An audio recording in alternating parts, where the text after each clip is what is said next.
بسم الله الرحمن الرحيم إن الحمد لله نحمده ونستعينه ونستغفره ونعوذ بالله من شرور أنفسنا ومن سيئات أعمالنا من يهده الله فلا مضل له ومن يضلل فلا هادي له وأشهد أن لا إله إلا الله وحده لا شريك له وأشهد أن محمدا عبده ورسوله أما بعد. دوستان عزیز، برادران و خواهران گرامی، در 11مین حلقه از کتاب الابانة الصغرى امام ابن بطه رحمه الله تعالی هستیم. تا حدیث شماره 101 خوانده بودیم. حدیثی که امروز میخوانیم از حدیث 102 است. سعید ابن عنبسه میفرماید: مبتدع رجل بدعة الا غل صدره على المسلمین واختلجت منه الامانه. میفرماید کسی بدعت را مرتکب نشد مگر که قلبش در برابر مسلمان ها، سینهش در برابر مسلمان ها که پر از کینه و پر از خشم شد. یعنی کسی که بدعت را آورد حتما در مقابل مسلمان ها کینه گرفت و جبهه گرفت. واختلجت منه الامانه، و امانت کس از او برداشته شد. و اوزاعی رحمه الله میفرماید: مبتدع رجل بدعة الا سلب ورعه. کسی بدعت را مرتکب نشد مگر که تقوا از او گرفته شد. و در کتاب ذم الكلام از احمد ابن سنان اسمی فرماید: ليس في الدنيا مبتدع الا وهو يبغض اهل الحديث واذا ابتدع الرجل بدعة نزعت حلاوة الحديث من قلبه. هیچ مبتدی نیست مگر که اهل حدیث بد میبینه، دشمن میبینه. و اگر کسی بدعت مرتکب شد حتما حلاوت و شیرینی حدیث کسی از قلبش برداشته میشه. و در اثر دیگر حسن بصری رحمه الله میفرماید: مبتدع رجل بدعة الا تبرأ الایمان منه. کسی بدعت مرتکب نشد مگر که ایمان از برداشته میشه.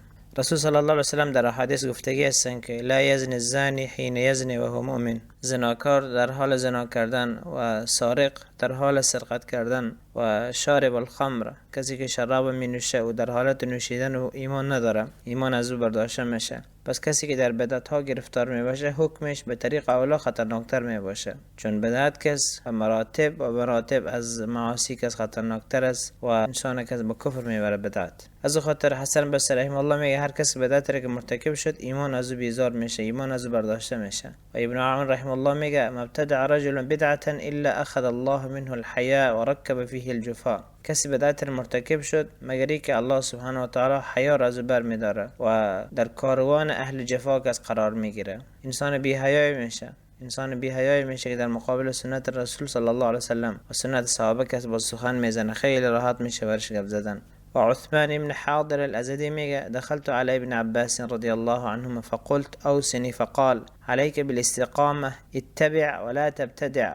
استقامت بکن در دین، ثابت بمان، اتبع پیروی بکن، ولا تبتدع از پیش خود چیز را نیار. و ابن مسعود رضی الله عنه گفت: اتبعوا ولا تبتدعوا فقد كفيتم فإن كل محدثة بدعة وكل بدعة ضلالة. پیروی بکنین و بدعت نیارین، به شما کفایت شدگی است. آنچه رسول صلی الله علیه وسلم بیان کردن، آنچه صحابه بیان کردن، آنچه به عنوان دین آمدگی است از کتاب و سنت معرفی شده و صحابه در راه رفتن، امیر محکم بگیرین، این پیروی بکن از اینا. ولا تبتدعوا از پیش خود چیز را نیارین، فقط کفیتون بر شما کفایت میکنه. فهم صحابه بر شما کفایت میکنه. آنچه رسول الله صلی الله علیه وسلم از قرآن فهمیدن او بر شما کفایت میکنه. آنچه صحابه فهمیدن او بر شما کفایت میکنه. از پیش خود چیز را نیارین، زیرا کل محدثه بدعه، هر نوع آوری که خلاف منهج رسول صلی الله علیه وسلم و منهج صحابه باشه بدعت است و هر بدعتی گمراهی است. و طلحه بن مصرف میگه: لا تحدث بكل ما سمعت الا ان يكون الذي حدثك على السنه. هر چیزی را که شنیدی نقل نکن، هر چیزی را که شنیدی قبول نکن مگر که از کسی شنیده باشی که در سنت باشه، مگر که از کسی شنیده باشی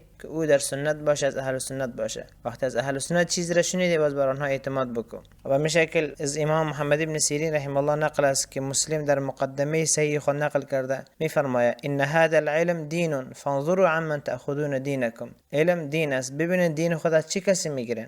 یعنی امروز این قول بر ما و شماست، ببینید دین خود از چه کسی میگیرین. از کسی میگیرین که عازری مشرک است، از کسی دین خود میگیرین که مشرکین عذر داده، بر مشرکین ترحم میکنه، جهمیه و مرجیه و قدریه را برادرای خود میدن، اونا را تکفیر نمیکنه. از ایتو آدما کس دین خود میگیرن. یا از کسی دین میگیرن که در حکومت ها وابسته میباشه، در احزاب های گمراه وابسته میباشه. از چی کسی دین خود میگیرن؟ ببینید دین خود از چی کسی میگیرن، متوجه باشین. و همچنین ابن سیرین رحمه الله نقل است میگه: لم یکونوا یسالون عن الاسناد. در زمان تابعین طوری بود که از سند نمیپرسیدن. وقتی نقل میشد که رسول الله صلی الله علیه و سلم چنین گفتن، صحابه چنین گفتن، میگه کسی نمیپرسید که سند کی است، از کی شنیدی، از کی شنیدی. میگه فلما وقعت الفتنه، زمانی که فتنه ها پیدا شد، قالوا سموا لنا رجالکم، از او بعد گفتن که چیزی رو که روایت کردی بگو از چی کسی روایت کردی، از چی کسی گرفتی. فینظر الى اهل السنه فیؤخذ حدیثهم و ینظر الى اهل البدع فلا یؤخذ حدیثهم. میگه بر اهل سنت نگاه کرده میشه و حدیث از اونها گرفته میشه، و بر اهل بدعت نگاه میشه لیکن حدیث رو گرفته نمیشه. و در کتاب الضعفاء عقیلی از امام مالک ابن انس نقل است، میفرماید لا یؤخذ العلم من اربعه و یؤخذ مما سوى ذلك. میفرماید از 4 کس دین گرفته نمیشه، غیر از اون از هر کس دین گرفته میشه. کی از اینها؟ لا يؤخذ من سفيه معلن بالسفه و این کان اروى الناس، از انسان بیعقل هیچ وقت حدیث گرفته نمیشه اگرچه که از همه مردم بیشتر حدیث بلد باشه. از انسان بیعقل هرگز حدیث گرفته نمیشه. ولا يؤخذ من كذاب يكذب في احاديث الناس اذا جرب ذلك عليه و این کان لا يتهم ان يكذب على رسول الله صلی الله علیه وسلم. و همچنین دروغگویی که در سخن گفتن بر مردم دروغ میگه، امتحان شده باشه، ثابت شده باشه که این در سخن گفتن بر مردم دروغ میگه، از اون حدیث گرفته نمیشه ولو که بر رسول صلی الله علیه وسلم دروغ نبسته باشه. ولا من صاحب هوا يدعو الناس الى هواه، و همچنین از کسی که از اهل بدعت می باشه که مردم بدعت خود فرا میخوانه، از اون که از دین گرفته نمیشه. ولا من شیخ له فضل و عباده اذا كان لا يعرف الحديث، و همچنین از شیخی که دارای فضیلت و عبادت باشه و زهد و عبادت داشته باشه لیکن حدیث نشناسه، لیکن عالم نباشه بر حدیث، از اون دین گرفته نمیشه، از اون حدیث دین گرفته نمیشه. چنانچه امام مالک رحمه الله گفت از این 4 طایفه از مردم علم گرفته نمیشه. اول بیعقل بود، دوم کسی که دروغ میگه بین مردم، و سوم کسی که از اهل بدعت است، و چهارم کسی که عابد است لیکن علم نداره، حدیث نمیشناسه، از دین گرفته نمیشه. و ابو ادریس الخولانی میگه لان ارى في المسجد نارا تصطرم احب الی من ان ارى فيه بدعه لا تغیر. یک ما مسجد ببینم که در حال آتش گرفتن باشه، شعله آتش ببینم که در مسجد است و مسجد هی میسوزه، این میگه بر من بهتره از اینکه بدعت رو ببینم که بدعتی که تغییر پیدا نمیکنه، یعنی از بدعتی که تغییر پیدا نمیکنه و امکان از بین بردنش نیست، از این کردم من مسجد در حال آتش سوختن در حال ببینم که مسجد میسوزه، این برام بهتر است. یقینا اگه مسجد بسوزه یک ضرری وارد نمیشه، یک ضرر عقیدتی وارد شه، لیکن بدعت است که انسان ها رو کافر میسازه و انسان ها رو در جهنم میبره. و عطا رحم الله میگه ما یکاد الله اذن لصاحب بدعت توبه، میگه امکان نداره که الله تعالی به اهل بدعت کس توبه را مساعد بسازه و امکان توبه کردن از اون باشه. به این قسم اقوال ما زیاد خواندیم، در درس قبلی زیاد اشارات بر اقوال سلف داشتیم و در هر بخشی از این کتاب و سایر کتب عقیده که بخونیم از اقوال سلف به این شکل زیاد نقل است. سلف بین خودشان همینطور میگفتن که بدعتی به آسانی توفیق توبه را پیدا نمیکنه، به آسانی الله سبحانه و تعالی توفیق توبه را برش میسر نمیسازه. و ابن عباس رضی الله عنهما میفرماید من اقر باسم من هذه الاسماء المحدثه فقد خلع ربقه الاسلام من عنقه. کسی که به اسم یعنی اسمایی که تازه پیدا شدگی است، یعنی به این نامهایی که بعد از اسلام به وجود آمده، نامهایی که بعد از صحابه یا در اخیر زمان صحابه مثل قدریه، خوارج، مرجئه، جهمیه، روافض، سایر طوایف اهل بدعت آمدن، هر کس به اسم یعنی اسما که از خود منتسب بسازه، به طایفه از طوایف که از خود منتسب بسازه، فقد خلع ربقه الاسلام من عنقه، طوق اسلام از گردن خود برداشتگی است. طوق اسلامی که در گردن هر مسلمان می باشه میگه میر از گردن خود برداشتگی است و طرف انداختگی است. و میمون ابن مهران رحم الله میگه ایاکم و کل اسم یسمى بغیر الاسلام، دور باشین از هر اسمی که بغیر اسلام است، از هر اسمی که بغیر اسلام است از دور باشین. و مالک ابن انس رحم الله میگه لم يكن شيء من هذه الاهواء على عهد النبي صلی الله علیه وسلم ولا ابي بکر ولا عمر ولا عثمان. این طایفه های اهل هوا، طایفه های اهل بدعت، خوارج و قدریه و مرجئه و جهمیه و دیگه روافض، اینا میگه در زمان رسول صلی الله علیه وسلم نبودن و در زمان ابی بکر و عمر و عثمان رضی الله عنهم اجمعین در زمان اینها هم نبودن. و مالک ابن مغول میگه اذا تسمى الرجل بغیر الاسلام والسنه فالحقه باي دين شئت. اگر کسی خود به غیر اسلام و سنت به چیز دیگری نسبت بده، به طایفه از طایف دیگر نسبت بده، یعنی هیچ کسی امروز پیدا نمیشه چی در زمان سلف بوده چی در زمان ما که خدا بگه که من مخالف منهج صحابه هستم یا بگه که من سنی نیستم. کل اهل بدعتی که امروز هر پیدا میشن همیشون میگن که ما اهل سنت هستیم، همیشون خدا به اسلام نسبت میدن، به سنت نسبت میدن، اما دیده شو واقعا کسی اینا پیرو سنت هستن یا پیرو بدعات و خرافات و پیرو شیوخ خود میباشن. اگه دیدیم که واقعا از منهج سلف دوری گزیدن و از کسای دیگر به عنوان شیوخ خود انتخاب کردن که از اونها تقلید میکنن، از اونها پیروی میکنن. سخن اونها را که بر سخن صحابه، سخن اونها را بر سخن رسول صلی الله علیه وسلم و کتاب الله ترجیح میدن، بدانین که اینها کس به غیر از اسلام به دین دیگری خدا منتسب کردگی هستند. و عطا رحم الله می فرماید: ان فيما انزل الله تبارك وتعالى على موسى عليه السلام لا تجالس اهل الاهواء فيحدثوا في قلبك ما لم يكن. از چیزی که الله سبحانه و تعالی بر موسی علیه السلام نازل کرده بود، یعنی برش وحی کرده بود، میگه این بود که الله تعالی گفته بود با اهل اهوا، با اهل بدعت نمی نشینی. فیحدث فی قلبک ما لم یکن، در قلبت تو آنها چیزایی را میارن که در قلبت نبود. حقیقتا تفسیر اما آیاتی است که در سوره طه می باشه. الله سبحانه و تعالی به موسی علیه السلام گفتگی است در آیه 16 سوره طه: فلا یصدنک عنها من لا یؤمن بها واتبع هواه فتردى. تو را باز ندارن از ایمان کسی که ایمان نداره، از راه حق تو را کسی باز نداره و کسی که ایمان نداره. واتبع هواه فتردى، ای که پیروی هوای از آنها را بکنی، از گمراهی از آنها کس پیروی بکنی، فتردى، هلاک شوی. از ابن عباس رضی الله عنه نقل است، میگه: لا تجالس اهل الاهواء فان مجالستهم ممرضه للقلوب. شما با اهل بدعت ننشینید، به خاطر که نشستن با اونها کس در قلب مریضی را به بار میارن. و مصعب ابن سعد که فرزند صحابه می باشه میفرماید: لا تجالس مفتونا فانه لن يخطئك منه احدى اثنتين، اما ان يفتنك فتتابعه و اما ان يؤذيك قبل ان تفارقه. میفرماید با کسی که در فتنه از فتنه های اهل بدعت گرفتار شده، میگه با اون ننشین. لن يخطئك منه احدى اثنتين، امکان نداره که به دو چیز گرفتار نشوی: اما يفتنك فتتابعه، یا تو هم مثل از در فتنه قرار میگیری، از او پیروی میکنی، و اما يؤذيك قبل ان تفارقه، یا تو را اذیت میکنه قبل از اینکه از او جدا شوی. قبل از اینکه از او جدا شوی تو را اذیت میکنه با بدعتی که آوردگی است. و مفضل ابن محلهل میگه: لو كان صاحب بدعه اذا جلست اليه يحدثك ببدعته حذرته وفررت منه ولكنه يحدثك باحاديث السنه في بدو مجلسه. میفرماید که اگر در نزد اهل بدعت بنشینی، اگر او از بدعت خود به تو یاد بکنه و از بدعت خود سخن بگی، حتما خود میترسی و از او فرار میکنی، میبینی که از بدعت خود گپ زده رئیس. میگه لیکن اهل بدعت طوری هستن که در ابتدای نشست خود از احادیث سنت که از برات میخوانه، از احادیث میخوانه، فهمیده، از آیات قرآن میخوانه، ثم يدخل عليك بدعته، سپس بدعت خود میاره. ابتدا آیات قرآن میاره، حدیث میاره، سپس بدعت خود میاره. فلعلها تلزم قلبك فمتى تخرج من قلبك، شاید اون چیزی که میگه بدعتی که میگه بر قلب تو تاثیر بگذاره. یه وقتی ابتدا آیات قرآن میخوانه، حدیث میخوانه، سپس بدعت خود میاره. مثل که قدریه می آوردن، قدری از آیات قرآن دلیل میگرفتن، خوارج از آیات قرآن دلیل میگرفتن، به همین شکل جهمیه، کل اینها کسی نه از پیش خود دلیل داشتن. هیچ طایفه پیدا نمیشه که پیش خود دلیل نداشته باشه، کل اینها که از پیش خود دلیل داشتن. اما چی دلیلی که دلیلی است که بر وفق منهج صحابه باشه، دلیلی که از نزد خودشون در آوردگی هستن. میگه که وقتی اینا آیات قرآن حدیث در ابتدا میارن، سپس بدعت خود میارن، فلعلها تلزم قلبك فمتى تخرج من قلبك، شاید قبر قلب تو لازم بگیره، شاید قلب تو رو قبول بکنه چیزی که میگه. پس چی زمان تخرج من قلبك، از قلب تو بیرون میشه. و سجزی در کتاب الحرف والصوت از بعضی از سلف نقل میکنه، میفرماید: سمعت من مبتدع قولا اجتهد في اخراجه من قلبي وسمعي ولا يتم لي ذلك. میفرماید که بعضی از سلف میگفتن ما از یک مبتدع سخنی را شنیدم، اجتهد في اخراجه من قلبي وسمعي، سعی میکنم که از قلبم و از گوشم بیرون کنم، ولا يتم لي ذلك، لیکن امکانش بر من نیست. و هشام بن حسان میگه: قال رجل لابن سیرین ان فلانا يريد ان ياتيك ولا يتكلم بشيء، گفت که فلان میخواد در نزد تو بیاد لیکن هیچ سخن نمیزنه، فقط میخواد در نزد تو بیاد بشینه. ببینن ابن سیرین رحمه الله که از کبار تابعین است، گفت: قل لفلان لا یأتینی، گفت برش بگو که در نظم نیاید، فإن قلب ابن آدم ضعیف، زیرا قلب فرزند آدم ضعیف می باشه، و انی اخاف ان اسمع منه کلمه فلا یرجع قلبی الی ما کان، و من میترسم که از چیزی را بشنوم قلب من به اون چیزی که قبلا بود استاد نشوه. میگم میترسم که قلب من منحرف نشوه. این حال سلف برادران، این حال تابعین بود، ائمه امت بود،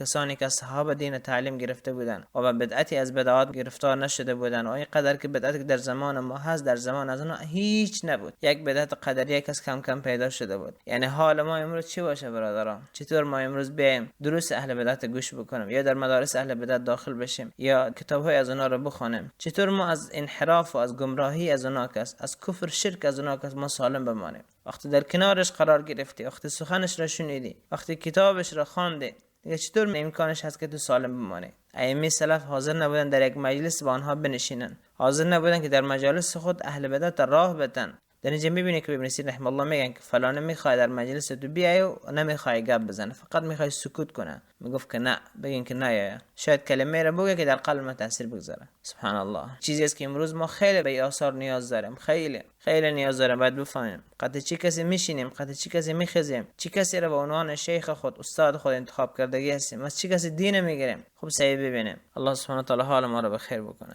و ابو قلابه رحمه الله میگه مبتدع قوم بدعه الا استحل فيها السيف. قوم بدعت رو مرتکب نشده مگر که شمشیر حلال کردن در مقابل مسلمان ها، یعنی در مقابل مسلمان ها کشیدن شمشیر حلال کردن که باید گفتن جنگ کرده شود. میگه هر قومی که بدعت رو مرتکب شدن آخرش همین رسیدگی است. و این چیزی است که ما در درس‌های قبلی بیان کردگی هستیم. و از حسن بصری رحمه الله نقل است، میفرماید کل صاحب بدعت حروری، هر اهل بدعتی کس از خوارج است. میگه هر بدعتی کس حروری میباشه. حروری که طایفی از خوارج بودن. و سفیان الثوری رحمه الله میگه کل اهل هوا فانهم يرون السيف على اهل القبله. هر بدعتی کس، هر طایفی از طایف اهل بدعت کس، هر کدامشان شمشیر در مقابل مسلمان ها را کس حلال میدانن، هر کدامشان. و از سلف اقوال زیاد نقل است که میفرمایند که ابو حنیفه کس به همین قسم بود. ابو حنیفه در زمان خودش شمشیر در مقابل خلیفه مسلمان کس حلال میدانست، میگفت که باید در مقابل اینها شمشیر کشیده شود. و احناف و بعضی از سلف اینماهای بی غیرت کس ایرا میارن با عنوان افتخارات ابو حنیفه نقل میکنن که ابو حنیفه صاحب یک انسان بود، ایت انسان نیک بود، ایت انسان با غیرت بود که در مقابل خلیفه مسلمان کس خروج میکرد، در حالی که سنت نیست بلکه صفاتی از صفات خوارج میباشه. بزرگترین صفات خوارج همی است که در مقابل مسلمان ها شمشیر میکشن. چنانچه ابو حنیفه که شمشیر حلال میدانست در مقابل مسلمان ها را، میگه باید در مقابل از آنها شمشیر کشیده شود. و کل طایفه از طایف اهل بدعت به همین قسم بودن. از خاطر حسن بصری رحمه الله میگه که هر طایفه از طایف اهل بدعت کس میگن خوارج هستن، هر طایفهشون اینا حروری هستن. چنانچه ما در درس قبلی از ایوب سختیانی رحمه الله خواندیم که اما حدیث خوارج یک از به کل اهل بدعت کس تطبیق میداد. و اینا علمای ما هستن و اینا کسایی هستن که دین بر ما روایت کردن، دین بر ما نقل کردن. اینا به این قسم بودن. ابو قلابه رحمه الله میگه ان الذين اتخذوا العجل سينالهم غضب من ربهم وذله في الحياه الدنيا وكذلك نجزي المفترين. آیه که در سوره اعراف است. الله تعالی از حال قوم موسی علیه السلام یاد میکنه، کسانی که گوساله را که به عنوان معبود انتخاب کردن. الله تعالی گفته است براستی کسانی که گوساله را به معبودیت گرفتن به زودی خشمی از پروردگارشان و ذلت و خواری در زندگی دنیا به آنها میرسه. و كذلك نجزي المفترین، و این چنین دروغ پردازان را کیفر میدهیم. ابو قلابه میگه و هی جزاء كل مفتر الى یوم القیامه، و این جزای هر دروغ پرداز میباشه تا روز قیامت. الله تعالی هر کدام از اینا را که به این شکل جزا میده. و ابو قلابه میگه ان اهل الاهواء اهل الضلاله، اهل هوا کس، اهل بدعت کس، این اهل گمراهی هستند. ولا ارى مصيرهم الا الى النار، جایگاه آنها را نمیبینم مگر در آتش. جایگاه آنها کس آتش است. فجربهم فليس احد منهم ينتحل رأيا او قال قولا فيتناهي دون السيف. میگه هر کدام از اینا را امتحان بکن، ببین. میگه هر کدامشون که یک مذهب را آوردگی هستن، یک بدعت را که آوردگی هستن، فیتناهی دون السیف، او را به امتحان نمیرسونن مگر با شمشیر. باز ببینید چی میگه و این النفاق کان ضروبا، نفاق از مثال های داره. سپس ای آیات تلاوت کرد که الله تعالی فرموده و منهم من عاهد الله، از منافقین بودن که عهد کرده بودن، گفته بودن که لئن آتانا من فضله لنصدقن ولنكونن من الصالحین، اگر الله تعالی بر ما از فضل خود داد ما صدقه میتیم و انسان های نیک میشیم. الله تعالی نقل میکنه که بعضی از منافقین ایتو میگفتن و بعضشان ایتو بودن و منهم من یلمزک فی الصدقات، بعد از منافقین کسانی هستن که به صدقات مسلمان ها که از عیب میگیرن، کسی زیاد میته کسی کم میته و کسی کم میته اونو عیب میگیرن که هیچ چیز که صدقه میته، و کسی که زیاد میته برو عیب میگیرن که ببین ریا کرد، میگن اعوذ بالله. و منهم الذين يؤذون النبي، و بعد از منافقین کسانی بودن که رسول صلی الله علیه و سلم اذیت میکردن، فامیلش اذیت میکردن. ابو قلابه میگه اختلف قولهم، ببینن میگه قول از اینا که اختلاف کردگی است، هر کدامشان که از به یک چیزی بودن و اجتماعوا فی الشک و التکذیب، لیکن در اینکه کلشان در دین شک کردگی هستند و دین تکذیب کردگی هستند. منافقین به این مسئله که آنها اجماع کردگی هستند، تجمع کردگی هستند، به این مسئله که گپشان یکی است. و ان هؤلاء اختلف قولهم، و این اهل بدعت کس اینا که سخنانشان مختلف است. قدریه در یک دینی هستند، مرجئه در یک دین، جهمیه در یک دین، روافض در یک دین، هر کدامشان که از منهج خاصی دارن، مذهب خاصی دارن، سخنانشان اختلافی است. و اجتماعوا فی السیف، لیکن در اینکه در مقابل مسلمانان شمشیر شمشیر میکشن، خون مسلمان ها را حلال میدانن، میگن که باید در مقابل مسلمان ها شمشیر کشیده شود، مسلمان ها را که از حلال دم میدانن، به این مسئله که از اتفاق کردگی هستن. قدریه اهل سنت تکفیر میکردن، میگفتن که شما بر الله تعالی ظلم ثابت میکنن، شما میگن که خیر و شر نوشته شدگی است و انسان او را آن چیزی که الله نوشته او را انجام میده، پس میگفتن که ظلم بر الله ثابت شد. اعوذ بالله. تکفیر میکردن اهل سنت. و به شکل خوارج آمدن صحابه رسول صلی الله علیه و سلم تکفیر کردن، در مقابل از اون خروج کردن. و کسی که تکفیر شوه یعنی خونش حلال میشه، مالش حلال میشه، خونش حلال میشه. و جهمیه آمدن گفتن کسی که بر الله تعالی صفات ثابت میکنه که الله تعالی دست داره، الله تعالی دو پا داره، الله تعالی انگشتا داره، الله سبحانه و تعالی مکان داره که عرش از به اونجا قرار گرفته، الله تعالی سخن میزنه، گفتن کسی که صفات ثابت بکنه گفتن او مثل بت پرست است. مثل که قرطبی کافر نجس میگه که کسایی که بر الله تعالی صفات چشم و روی و دست و پا و استوا بر عرش را ثابت میکنن، اینا میگن مثلشان مثل بت پرست است. اعوذ بالله. میگه اینا باید قتل شوند، اینا میگه باید قتل شوند. میگه فهمیدن؟ و کل اهل بدعت که اهل سنت که به شکل تکفیر میکنن، خون اهل سنت که حلال میدونن کلشان. ما امروز میبینیم در زمان ما کسایی که خود به اهل سنت نسبت میدن، کسانی که خود به منهج سلف نسبت میدن، همین جماعت هایی که به نام جماعت های جهادی بود، در بین از اون برادرای ما داخل شده بودن، موحدین از اهل سنت بودن. وقتی عقیده خود سنت خود آشکار کردن، سنت خود آشکار کردن، حق آشکار کردن، اونها رو قتل کردن. یعنی اینا نمیتونن تحمل بکنن مسلمان ها را. اینا در هر زمانی که اهل بدعت که خون مسلمانان را حلال کردگی هستن و صفات خوارج که است، اما حدیث خوارج که بر کل از اینا که تطبیق میشه، چنانچه سلف ما تطبیق کردن واقعیت. و در کتاب الحلیه از ابو قلابه نقل است میفرماید مثل اهل الاهواء مثل المنافقین، مثال اهل هوا کس مثال اهل بدعت ها کس مثال منافقین می باشه. فإن الله تعالی ذکر المنافقین بقول مختلف و عمل مختلف و جماع ذلك الضلال. میفرماید که الله تعالی منافقین کس به سخنان مختلف نقل کرده و به عمل های مختلفی گفتگی است، چیشانی بود که همیشه بر گمراهی که جماع داشتن، جمع داشتن. و ان اهل الاهواء اختلفوا في الاهواء واجتمعوا على سيف. و اهل بدعت کس در سخنانشان اختلاف کردن، هر کدامشون یک چیز میگن، لیکن در این که در مقابل مسلمان ها شمشیر میکشن، به یک از یعنی یکی هستن، جمع دارن، هیچ اختلاف به این ندارن. و ابو قلابه در این اثر میگه که ولا ارى مصيرهم الا الى النار، مسیر از اینا، جایگاه از اینا رو من نمیبینم جز در آتش، جایگاه اهل بدعت جز در آتش، جای دیگه من نمیبینم. و ابن عباس رضی الله عنهما میگه من فارق الجماعه شبرا فقد خلع ربقه الاسلام من عنقه. کسی که به اندازه یک بلیس از جماعت مسلمین یعنی جماعت صحابه که از دور میشه، جماعت ما در حلقه اول توضیح دادیم، کسی که اندازه یک بلیس از جماعت مسلمان ها دور میشه، فقد خلع ربقه الاسلام من عنقه، از گردن خود اما طوق اسلام کس برداشتگی است، از گردن خود اما طوق اسلام برداشتگی است. یحیی ابن آدم میگه اراد بربقه الاسلام عقد الاسلام، میگه گره اسلام از گردن خود برداشته، دیگه اسلام برو باقی نمیمانه. و محمد ابن حنفیه که فرزند علی رضی الله عنه است میفرماید لا تقوم الساعه حتى تكون خصومه الناس في ربهم، قیامت برپا نمیشه تا زمانی که مردم در مورد ربشون مخاصمه نکنن، جدل نکنن. این قدریه نمیبینه در مقابل ربشان که جدل کردن، جهمیه رو نمیبینین در مقابل ربشان، در صفات ربشان، در صفات الله سبحانه و تعالی مخاصمه کردن. کل اینها کس به این شکل بودن. و از عبدالله ابن عمرو بن عاص رضی الله عنه نقل است میگه یوشک ان تظهر شیاطین مما اوثق سلیمان ابن داوود علیهم السلام یفتنون الناس. میگه بیم از این میره که شیطان های آشکار بشن، از اونهایی که سلیمان فرزند داوود علیه السلام که از اونها رو بسته کرده بود، که اون شیطان ها آشکار بشن چیکار بکنن؟ یفتنون الناس، که مردم در فتنه گرفتار بکنن. و در لفظ دیگری که در مصنف عبدالرزاق و دارمی و مسلم آمده در اونجا گفته شده ان فی البحر شیاطین مسجونه اوثقها سلیمان یوشک ان تخرج فتقرا علی الناس قرانا، که در بحر شیطان های می باشن که زندانی شدگی هستن، سلیمان علیه السلام اونها رو بسته کردگی است. بیم از این میره که اونها بیرون بشن، فتقرا علی الناس قرانا، بیرون بشن بر مردم قرآن بخونن، شیطان ها بر مردم قرآن بخونن. یعنی امروز علمای سوی که ما امروز میبینیم، اهل بدعتی که میبینیم، قاریای قرآنی که میبینیم، کل اینها شیطان های هستن که میان بر ما که از قرآن میخونن، دین بر ما میخونن و تفسیر میکنن. و ایوب سختیانی رحمه الله میگه قال لی ابو قلابه گفت یا ایوب احفظ انی اربعا، 4 نصیحت برات میکنم میره حفظ کو.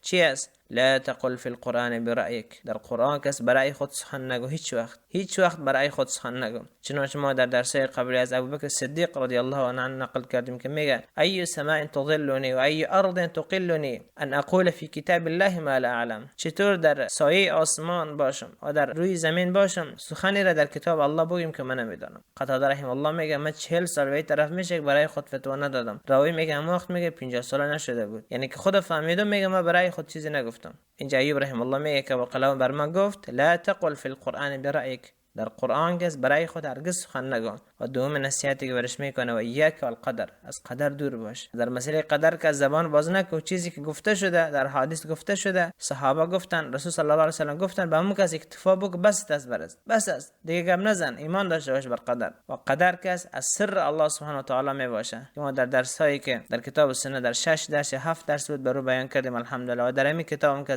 در یک حلقه از حلقات بود که اشاره به مسئله قدر داشتیم. و اذا ذکر اصحاب رسول الله صلی الله علیه و سلم فامسک، وقتی که نام یاران رسول صلی الله علیه و سلم گرفته میشه، اقوال از اونها نقل میشه، فامسک، زبانت بسته کن نگو اونا چی کاره بودن. در زمان عمر رضی الله عنه صحابه اجماع کردن کسی که زن خود 3 طلاق بگه 3 طلاق واقع میشه. و بعد از صحابه تابعین اجماع کردن و علمایی که بعد از آنها کل امت اجماع کردن. ما اجماع صحابه رو نقل کردیم. یک نفر یک زندیق آمده میگه که این صحابه چی کاره بودن، میگه تابعین چی کاره بودن که گپ بزنن. اعوذ بالله. ببینین ابو قلاب رحم الله میگه که یا ایوب و اذا ذکر اصحاب رسول الله صلی الله علیه و سلم فامسک، وقتی که نام یاران رسول الله صلی الله علیه و سلم گرفته میشه، وقتی اقوالشان گرفته میشه، پس دهنت بسته کو، چیزی نگو که اونا در دین الله بهتر میفهمیدن. الله تعالی رضایت خود از اونها اعلان کردگی است. رسول صلی الله علیه و سلم به سنت از اونها که از دستور دادگی است. سنت از اونها دین است، دینی که گرفته میشه. سنت ابوبکر و عمر، عثمان و علی و سنت صحابه خودش دینی که گرفته میشه. رسول صلی الله علیه و سلم دستور دادگی است. رسول الله صلی الله علیه و سلم هدایت دادگی است. و چهارمین نصیحتی که برش میکنه است ولا تمکن اصحاب الاهواء من سمعک،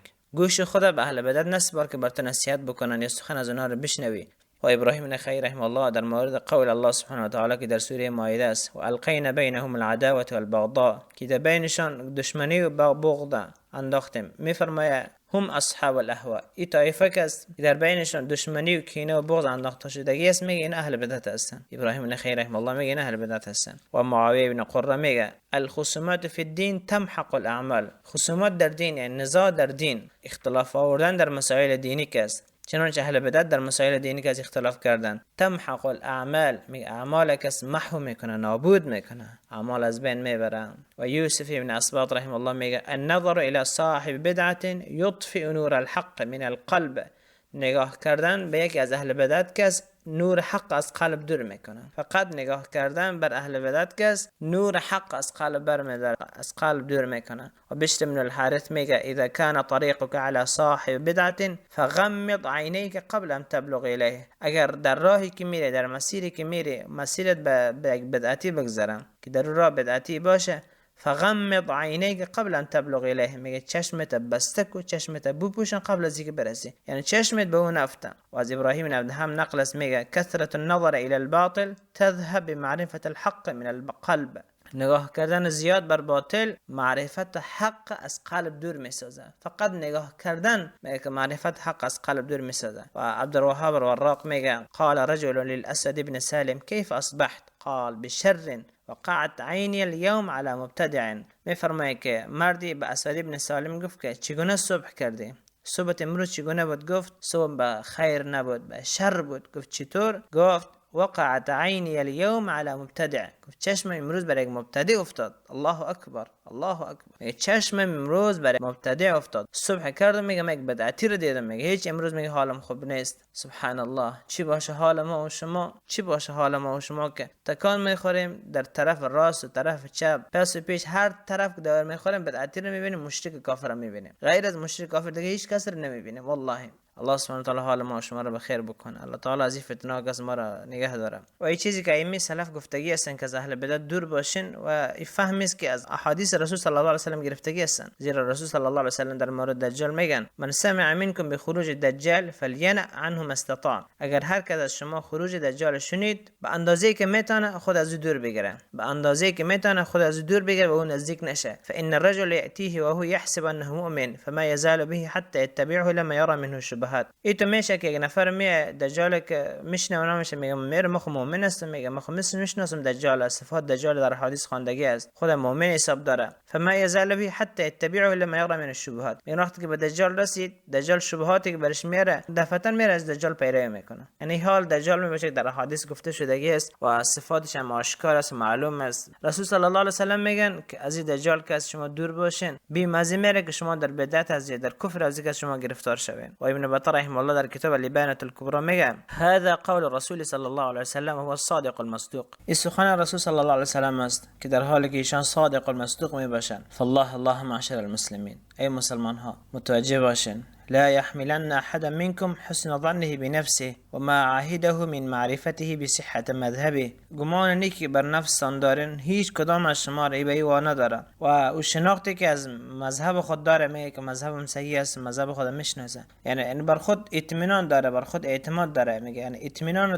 اطمینانتان اعتمادی که بر نفستان دارین شما را به او نداره منجر به این نشه که چیکار بکنین علی المخاطره بدینه فی مجالسه بعض اهل هذه الاهواء، که نشه که شما بگین مرا کسی گمراه کردن نمیتونه، من خود اعتماد دارم، اطمینان دارم، بر خود میرم قطع از اهل بدعت مینشینم. هیچ یک از شما سخن نگویه که بگویه اداخله لاناظره، که بگه من میرم امرش میشینم و تا مناظره بکنم، او لا استخرج منهم مذهب، یا اونها را از مذهب بدعت گرفتار شدگی هستن بیرون میکنم. فانهم اشد فتنه من الدجال، میفرمایه که فتنه اینها از فتنه دجال خطرناکتر است. و کلامهم الصق من الجرب، و سخنشان که از چسبناکتر میباشه از زنگ. یک چیزی که زنگ میزنه، زنگی که بر آهن است، زنگی که بر آهن میچسبه، میگه ازی کرده سخن از اونها که از چسبناکتر میباشه. و احرق للقلوب من اللهب، و از آتش کرده بر قلب سوزناکتر میباشه. میگه ما جماعتی از مردم دیدیم که ای اهل بدعت که از لعنت میکردن، اونا رو دشنام میزدن، لیکن با اونها نشستن، به خاطر از این نشستن که در مقابل از اونها رد بکنن و با اونها مناظره بکنن. دیر نگذشته بود که در کفری که آنها بودن، در کفر از اونها اینام که فرو رفتن، در بدعتی که آنها بودن در بدعت آنها فرو رفتن.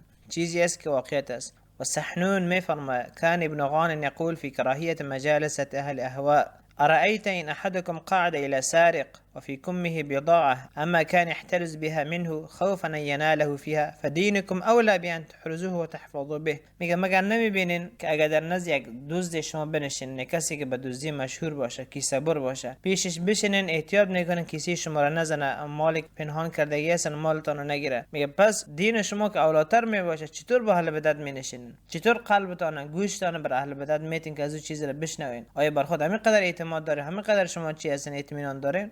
و بربهار رحمه الله در کتاب شرح السنه میگه ولا تمكنهم من نفسك، و نفس خود در اختیار آنها قرار نتی، در اختیار اهل بدعت قرار نتی. اما علمت ان محمد ابن سیرین مع فضله لم يجب رجلا من اهل البدع في مسأله واحده. مگر ندیدی که محمد ابن سیرین رحمه الله که ما اثرش قبلا خواندیم، با فضیلتی که داره، با مقامی که داره که امام التابعین است، میگه اجابت نکرد مردی از اهل بدعت در یک مسئله و ولا سمع منه آیه من کتاب الله عز وجل، و حاضر نشد که یک آیه از قرآن که از اهل بدعت بشنوه، حاضر نشد در مجلس خود بنشانه، چنانچه اثر قبلی را خواندیم از محمد ابن سیرین رحمه الله بود. او گفتن که میخواد بیا بشینه و گپ نزنه، گفت نه امرو نمیخوایم. فقیل له، برش گفته شد، فقال اخاف ان يحرفها فيقع في قلب شيء، میترسم که آیه که میخوانه آیه را تفسیر بکنه، بر فهم خودش، بر بدعت خودش تفسیر بکنه و آیه که در قلب اثر بگذاره. و بربهار رحم الله میگه مثل اصحاب البدع مثل العقارب، میگه که مثال اهل بدعت کس مثال عقرب ها میباشه،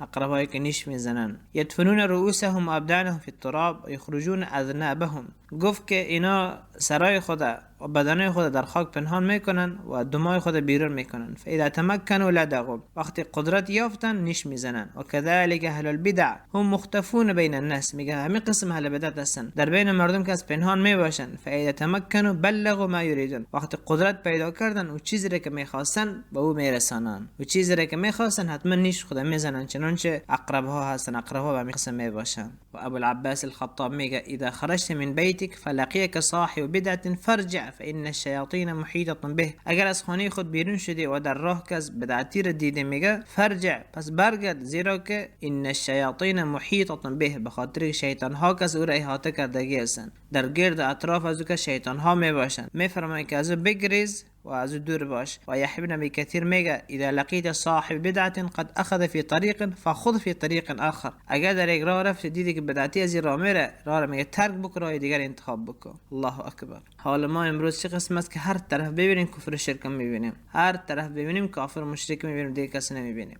و مسلم ابن یسار میفرماید و ایاکم والجدال، دور باشین از جدل، دور باشین از این منازعات، چرا که دین الله که دین واحد است، هیچ جدلی نیست. در پیروی از سنت رسول صلی الله علیه وسلم و سنت صحابه هیچ جدلی در کار نیست. دین به فهم از اونها تفسیر بکو، فهم از اونها رو قبول بکو، خدا راحت بکو. اصلا جدلی در کار نیست. این دین جدل نیست. همه چیز آشکار شدگی است. ما یجادل فی آیات الله الا الذين كفروا. در آیات الله کسی جدل نمیکنه مگر کسی که کافر شدگی هستند. و حسن بصری رحمه الله میگه ان صاحب بدعه لا يقبل له لا صوم ولا صلاة ولا حج ولا عمره ولا صدقه ولا جهاد ولا صرف ولا عدل. حسن بصری رحمه الله میفرماید از اهل بدعت هیچ چیز قبول نمیشه، نه نماز، نه زکات، نه روزه، نه حج، نه عمره، نه صدقه، نه جهاد، نه فرضی، نه تطوعی، هیچ عبادت فرض نافلی از قبول نمیشه. و یکی از قول متفق میشه بین اهل سنت به شکل از امام اوزاعی و فضیل ابن عیاض و اسد ابن موسی و ایوب سختیانی و ابن عون و هشام ابن حسان و سفیان الثوری و آجری و سایر از اونها ثابت شدگی است که ما در درس‌های قبلی بعد از اونها را خواندیم.